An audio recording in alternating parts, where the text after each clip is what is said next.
own spiritual life has to be a combination of this capacity for solitude with God and communion and service of others.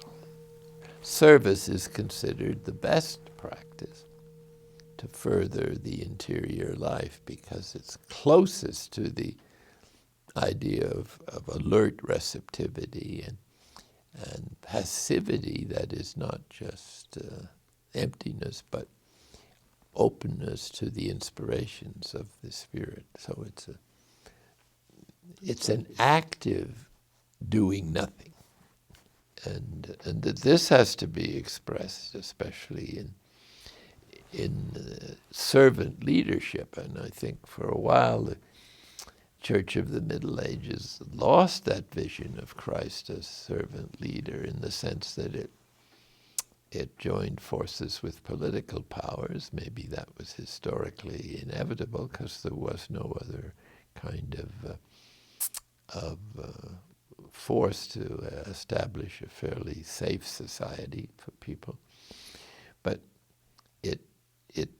when any group affirms its eliteness or its difference from the rest of the group, there's a hazard for the ego to take possession of that idea and go for it, because now it has a kind of excuse or motive for justifying outrageous activities.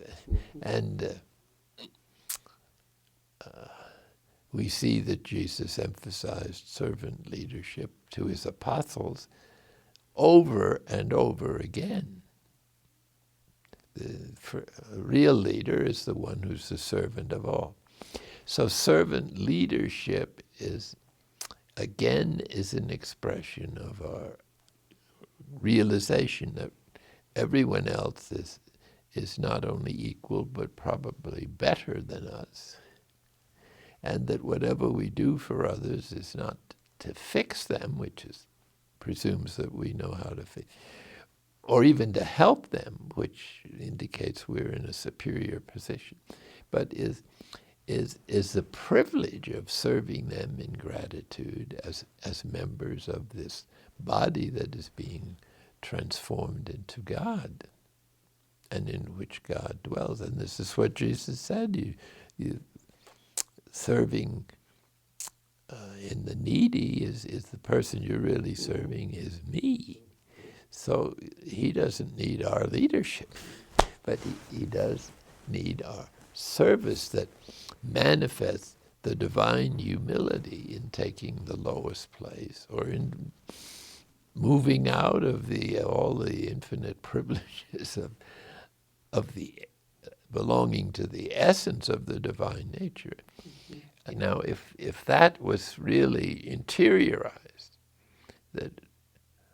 then helping other people would change into serving other people, and fixing situations would change into serving other people, or allowing the universe, God, to heal situations that are impossible for humans to deal with.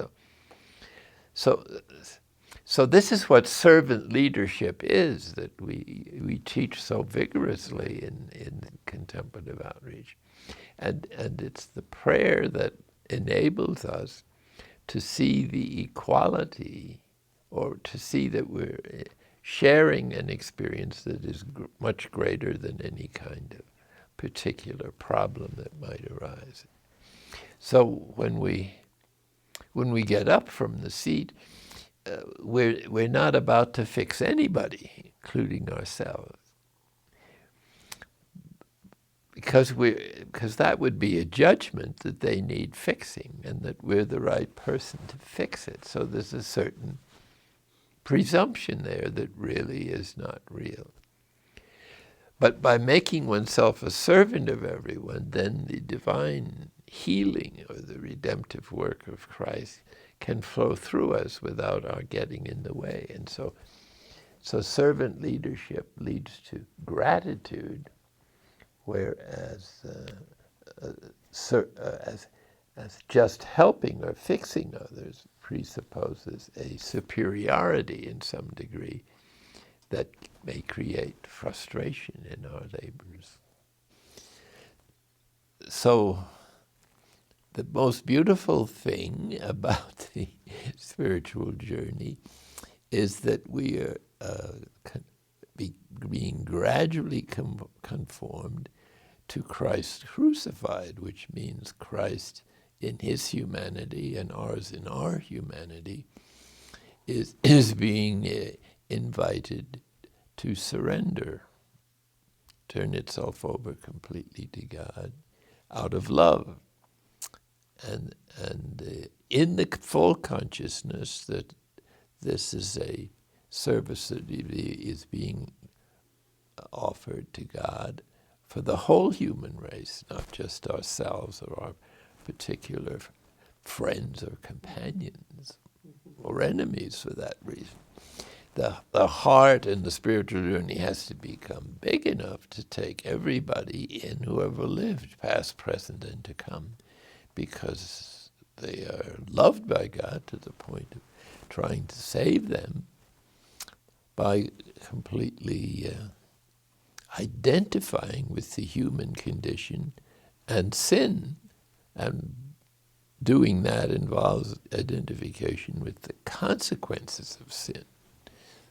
And one of those is suffering endured out of love for the healing of the unhealthy members of the Christian family and the mystical body of Christ.